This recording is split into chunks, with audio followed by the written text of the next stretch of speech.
Karınca ailesinin kış hazırlığı masalı. Bir varmış bir yokmuş. Ormanın derinliklerinde, yeşilin en güzel tonlarına sahip ağaçların arasında, toprağın altında gizli bir karınca yuvası varmış. Bu yuva, kışın soğuk günlerinden korunmak için karınca ailesi tarafından özenle inşa edilmiş, tünelleri ve odalarıyla kocaman bir dünya gibiymiş.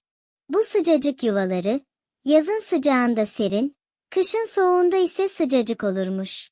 Yuvalarının içi, yiyecek depoları, odun odaları ve rahat dinlenme yerleriyle doluymuş. Ama şimdi sonbahar gelip çatmış, orman altın sarısı yapraklarla kaplanmaya başlamış. Bu, karınca ailesi için kış hazırlıklarının da vakti demekmiş.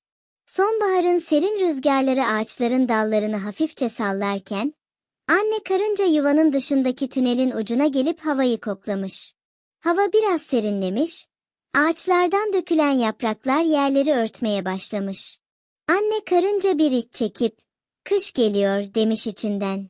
Ormanın sessizliğini sadece yaprakların hışırtısı ve arada bir esen rüzgarın sesi bozuyormuş. Karınca ailesi 4 kişiden oluşuyormuş.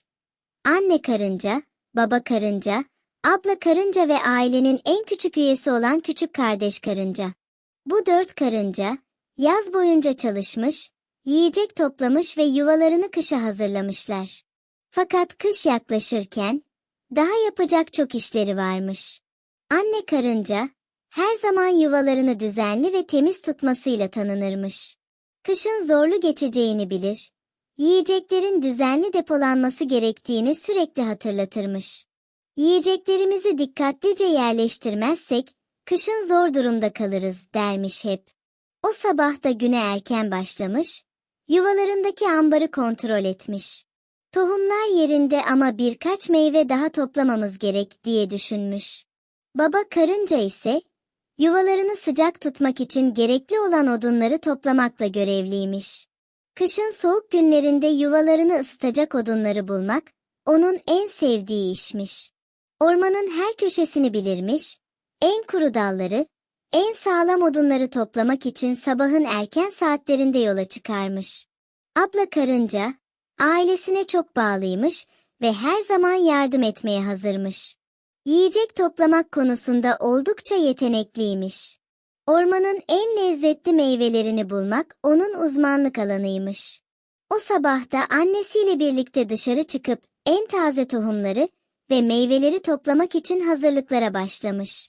Ailenin en küçük üyesi olan küçük kardeş karınca ise her şeye büyük bir merakla yaklaşırmış.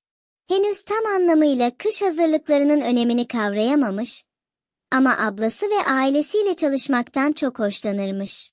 O da her gün aile üyelerine yardım etmeye çalışır. Küçük işleri büyük bir ciddiyetle yaparmış. Yuva içinde koşuşturur.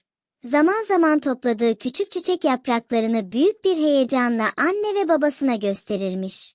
Ormanda sonbaharın kokusu iyice hissedilirken, bu karınca ailesi hep birlikte yardımlaşarak çalışıyormuş.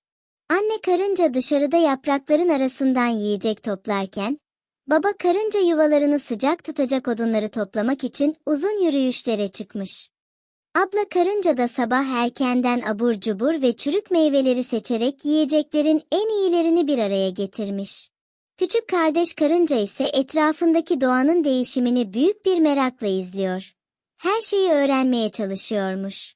Kış yaklaşırken, karınca ailesi, birlikte çalışmanın ve yardımlaşmanın önemini her geçen gün daha iyi anlıyormuş. Anne, baba, abla ve küçük kardeş karınca, büyük bir özveriyle kış hazırlıklarını tamamlamışlar. Yuva artık yiyeceklerle dolup taşmış, odunlar bir köşeye güzelce yığılmış, yuvalarındaki her şey düzenli bir şekilde yerleştirilmiş.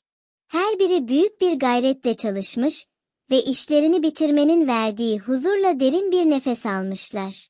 O gün, hazırlıkları tamamladıkları an, anne karınca yuvanın merkezine doğru ilerlemiş ve herkesi bir araya toplamış.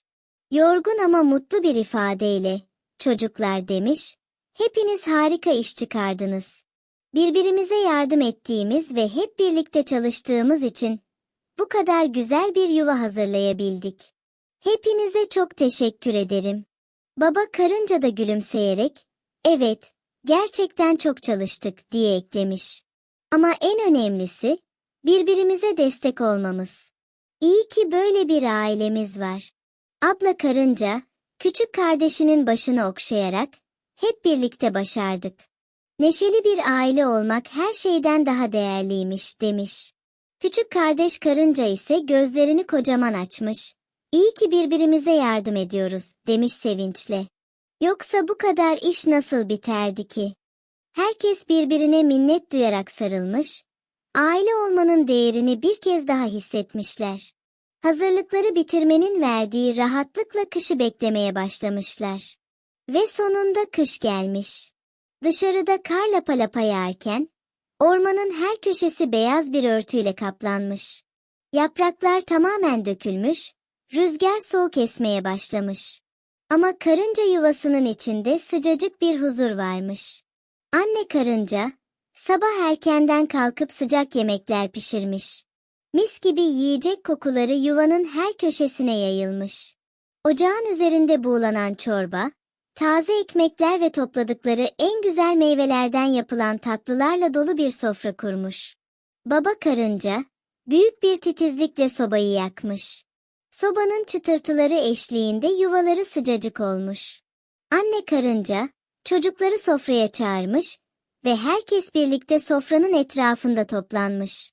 Dışarıda kar yağarken, karınca ailesi sobanın sıcaklığında, anne karıncanın hazırladığı yemekleri mutlulukla yemişler. Yuvanın içi sımsıcak bir yuva haline gelmiş. Herkes birbirine bakarak içten bir şekilde gülümsemiş. Ve işte böylelikle, karınca ailesinin kış hazırlığı masalı burada sona ermiş. Unutmayalım ki, aile içinde yardımlaşma ve sevgi, zorlukların üstesinden gelmenin en güzel yoludur.